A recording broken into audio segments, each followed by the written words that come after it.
Hey everybody, welcome to our LiveCast. Super excited to have you with me today. I'm gonna start with this. Not every property looks good for a fix and flip. It is also maybe a good opportunity for a BRRRR deal. So today, I'm gonna show you how to decide between doing a BRRRR deal or doing a regular flip based upon rehab required, as well as how to complete a successful BRRRR time and time again. All right, guys, how to identify BRRRR properties is what we're gonna be talking about today. What we're gonna be covering is a finding tip. We're gonna talk a little bit about pre-foreclosures, the steps to making a BRRRR deal actually possible, the numbers to check before closing a deal, and cash flow killers to look out for, things that just can completely desecrate your cash flow, things you're gonna wanna make sure you stay away from.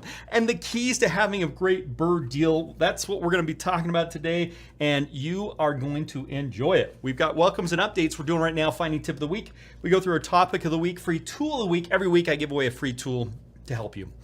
This show's for entertainment purposes only. Before making any financial moves, consult with a real estate professional, attorney, CPA, or other professionals in the specific subject matter. Everybody's situation is different. There's no one size fits all. DHM may receive payments on the show from sponsors, guests in the form of books, items, discounts, or other remediations. As with anything in life, results come from education, following a system, hard work, and determination to follow through until the end. All right, guys, please, if you haven't already, and I appreciate those who have, go ahead and put your name and the city and state you're investing in, or the city and state you'd like to be investing in. If you're just getting started, type it in there. I'd really appreciate it. I do a lot of content around people that are here in states and use things as an example. So type it in there. Don't be shy. Don't be bashful. Okay. Now, every single week, I'm uploading new videos that answer a specific question. So these are questions that people have. So like my secret to finding deals on the MLS, or how to buy a rental property with your house. I'm uploading one of these, and these are shorter. They're anywhere from a couple of minutes to 10 or 15 minutes, but they answer the specific question that somebody's asking. If you've got a question you'd like to have me answer, all you've got to do is watch one of these videos and type it in the comments and put, hey Ryan, do a Just Ask Ryan video on this subject, and we'll get it in queue, and I'll do a video on that at some point, and then it'll pop up and show it. Now, if you are a subscriber, and thank you for being a subscriber, those that are, if you hit that bell notification, you'll get alerted every time that we put new videos up, and who knows, maybe it'll be a video that answers the specific question that you had, so you can type that in there and know about it. Now, if you're currently not a subscriber, please go hit that subscribe button. Our YouTube channel is DoHardMoney, is our YouTube channel. Leave a comment on the recorded video, but the highest compliment you can give me is hitting that thumbs up button. No, just kidding. Telling someone else about it is the highest compliment you could possibly give. A lot of people say, hey, how can I give back? You've given me so much, all this free information, you've taken care of me, you answer questions, and I say, hey, tell someone else about this channel. That's the biggest thing that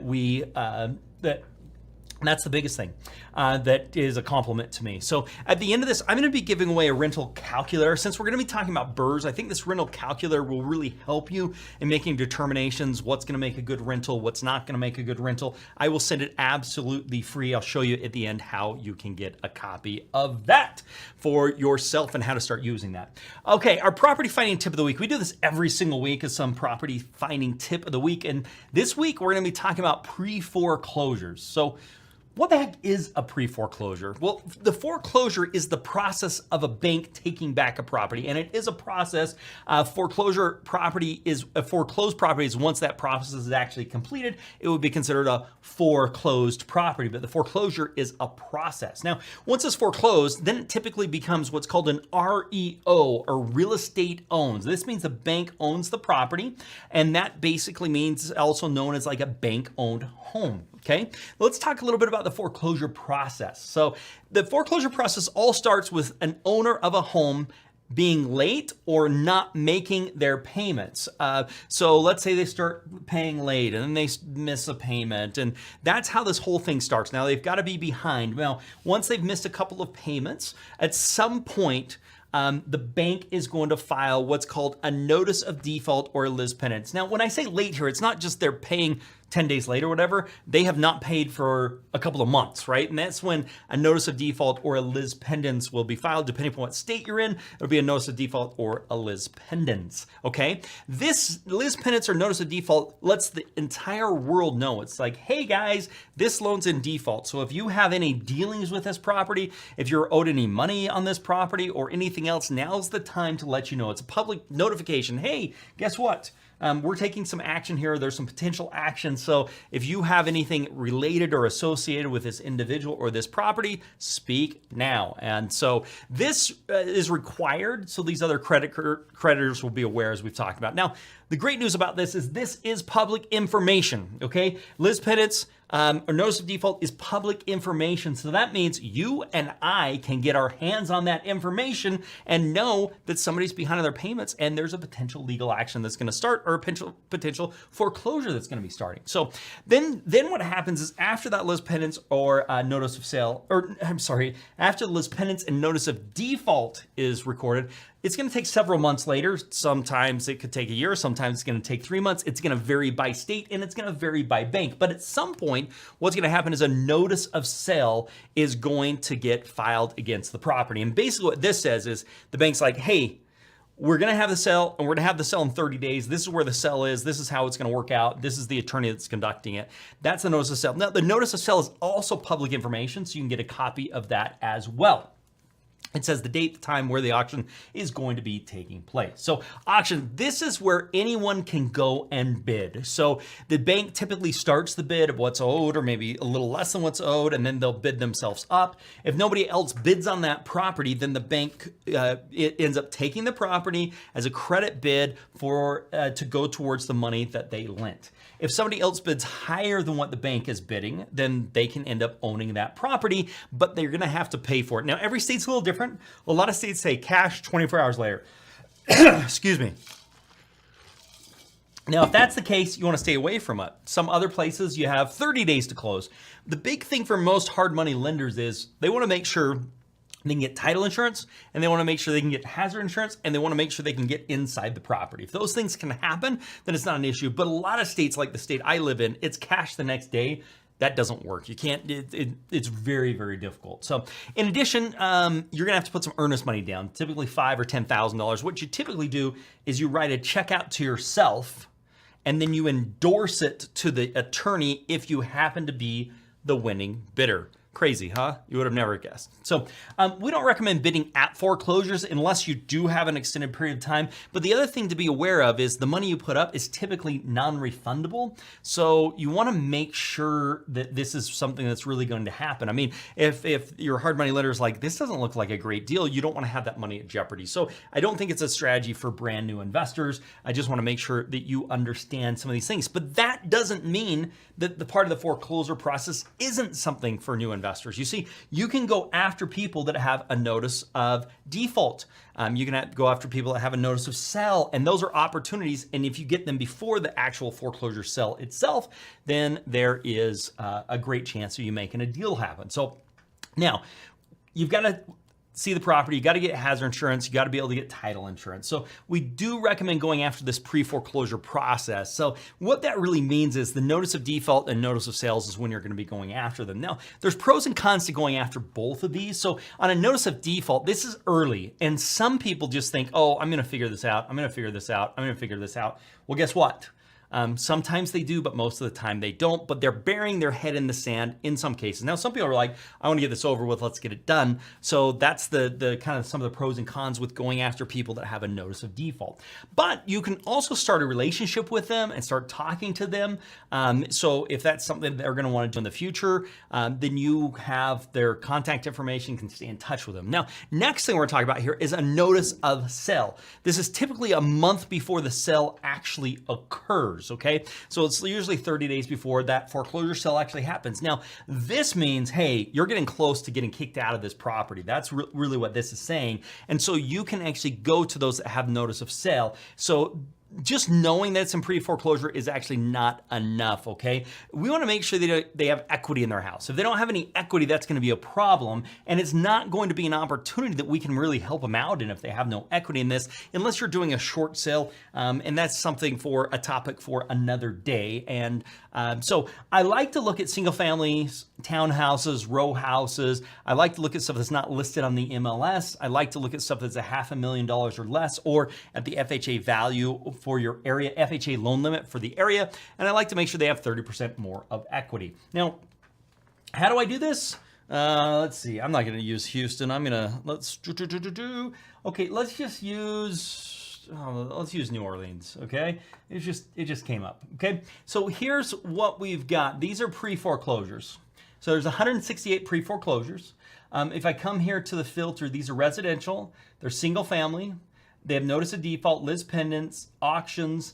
Default released 500,000. So there's 168 properties here that are meeting in that criteria. Let's see how many is in Atlanta.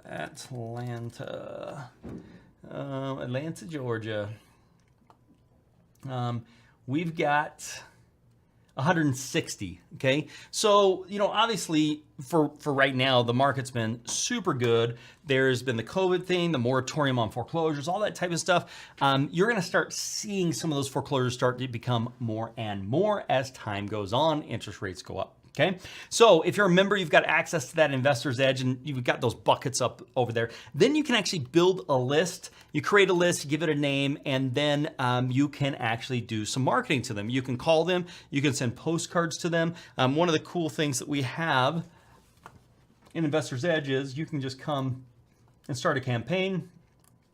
You start a postcard campaign, and you can send one postcard or 5,000 or 10,000 postcards.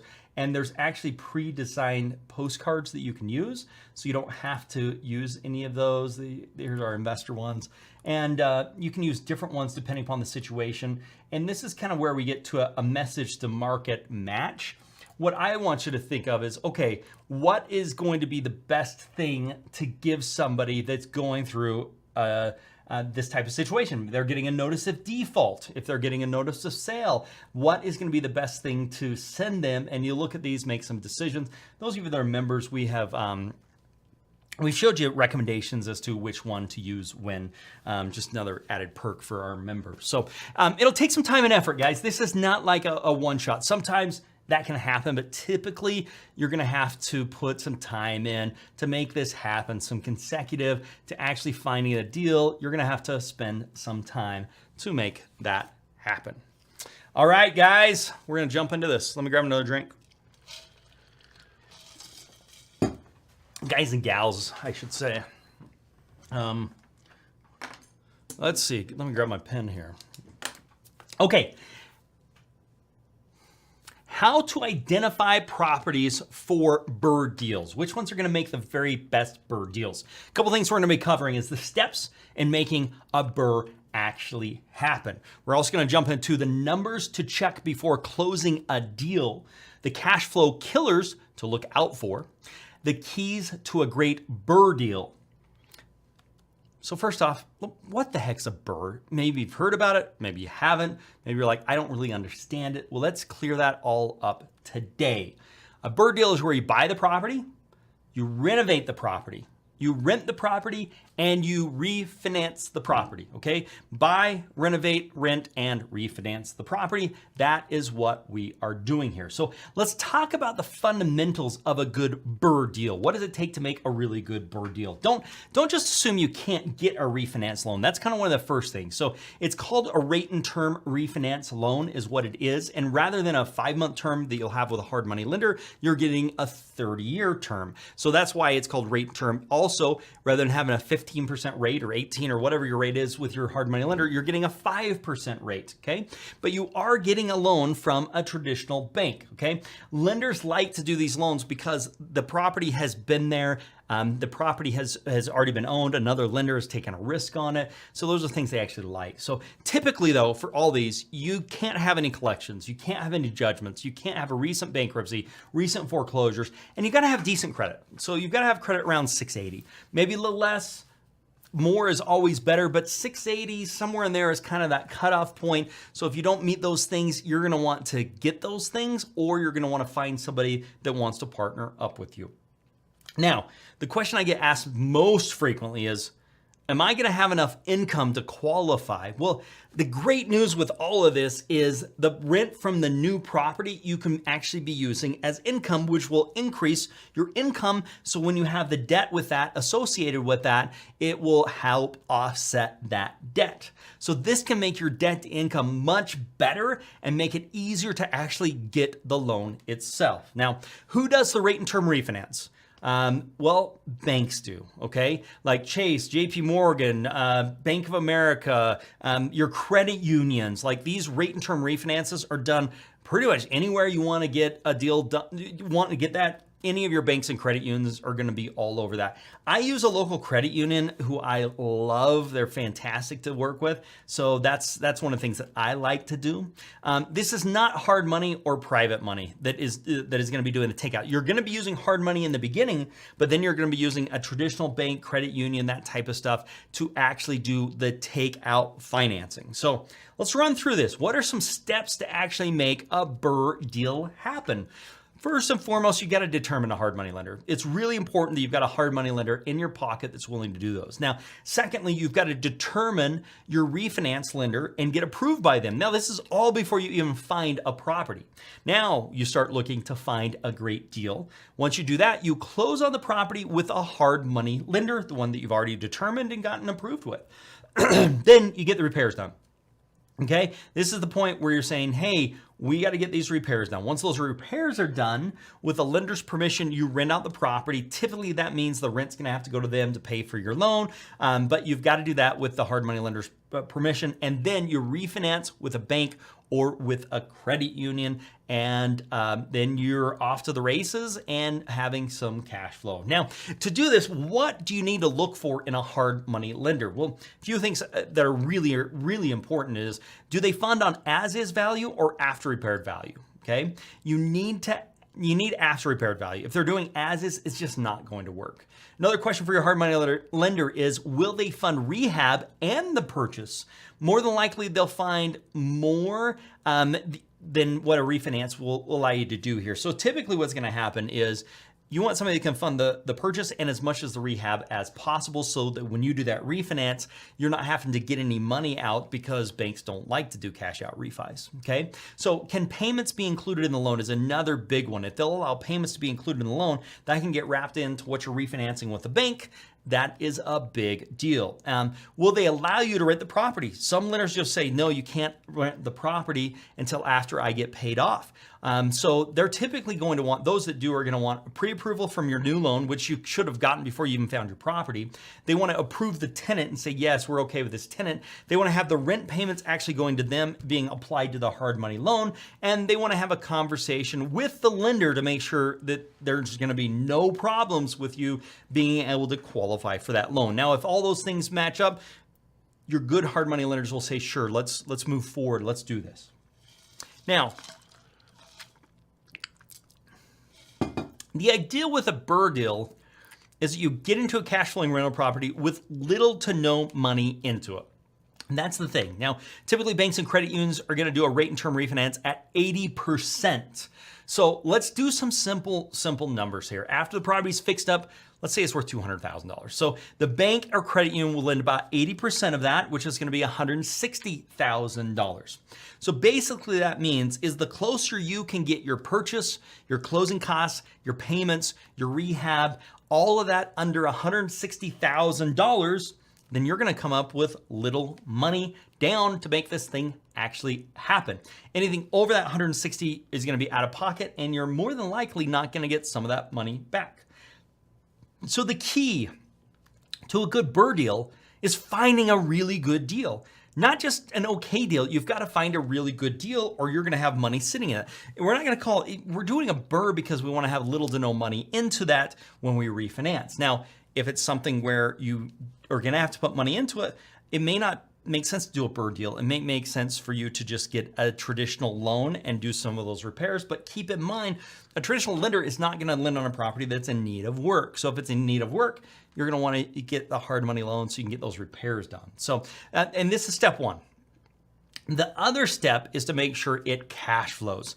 If this property doesn't cash flow, then you're gonna find yourself in trouble. And here are some hidden cash flow killers that a lot of people don't think about. Property taxes, that's a big one. Hazard insurance is a big one that you may need. Flood insurance, you may need those types of things. Vacancy, when somebody is not living there. So with any rental property, I think that you need to plan on repairs, capital improvements, and you need to plan on vacancy. Now, what's the difference between repairs and capital improvements? Well, repairs is gonna be fixing a leaky toilet. Capital improvements is gonna be putting on a new roof. Capital improvements are gonna be big and last for a long duration, and repairs are gonna get it back to the same condition that it was.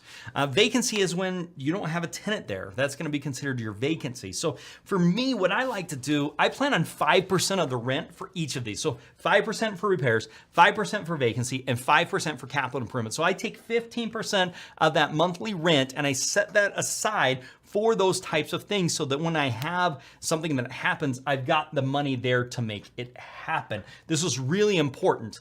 Also, make sure you get the rate and term loan. You can still make sure you can cash flow with all that, right? So you've got to make sure you can cash flow even with that rate and term loan. So for example, if you get a loan for $160,000 from the credit union, what will your loan payment be?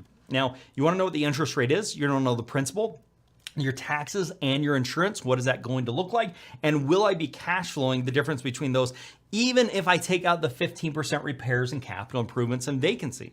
So take the rent minus the expenses. That is going to equal what your cash flow actually is. And you want to at least be at a break even. Hopefully at a cash flow, but you want to at least be at a break even. So how do you find these deals? Well, most of the time they are off-market properties. Off-market properties means they're not listed on the MLS. You're going direct to sellers, direct to motivated people, potential motivated leads is what you're doing. And it's not listed on the MLS. That's the big thing here, guys. So remember, you need to find not just a good deal, but you have to find a really good deal if you want to make this BRRRR strategy actually work, where you have little to no money on this cash flowing rental property. So you want to make sure you've got somebody that has motivation.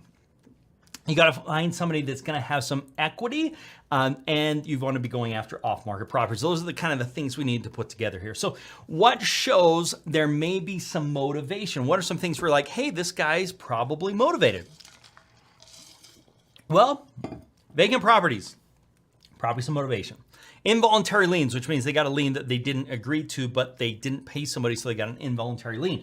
Bankruptcies, out-of-state owners, non-owner occupied, pre-foreclosures, failed listings. Those are all things that are saying, hey, and there's more, but that's just a few to look at, say, hey, there's probably some motivation.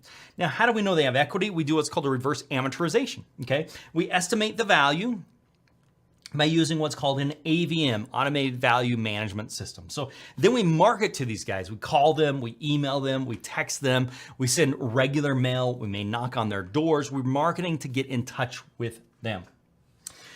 Okay, guys, I promised I'd give you a copy of the rental calculator. If you'd like to get your hands on this nifty calculator, I highly recommend it. I will send it to you absolutely for free. All you've got to do is text me your email address, 435-294-0433. 435-294-0433. Text me your email address and I will send you out a copy of our rental calculator absolutely for free. Now, we've got our Find Fund Flip system. Check out DoHardMoney.com/get started. We offer funding, courses, resources, calculators, software, and support. Check us out over at DoHardMoney.com/get started. We would love for you to be one of our members. Now, if you've enjoyed what you have heard today, I also have my Income Hacker podcast. You can listen to it on Stitcher, Spotify, wherever you like to listen to your your podcasts. The other thing is sharing this video with somebody would be one of the greatest compliments you could possibly give me. So I would appreciate it if you did that. Now, don't forget to text me your email address, 435-294-0433, and I will send you a copy of that rental calculator. Now, next week, what we're gonna be covering, same time, same place, next Tuesday, 6 p.m. Eastern time, I'm gonna be covering the 5 steps to make more with your investments than your job. If that's something that's interesting you, you wanna be here next Tuesday, 6 p.m. Eastern Standard Time. Don't forget to text me your email address so you can get a copy of that rental calculator, 435-294-0433, and make it a very profitable day. We'll see you next week.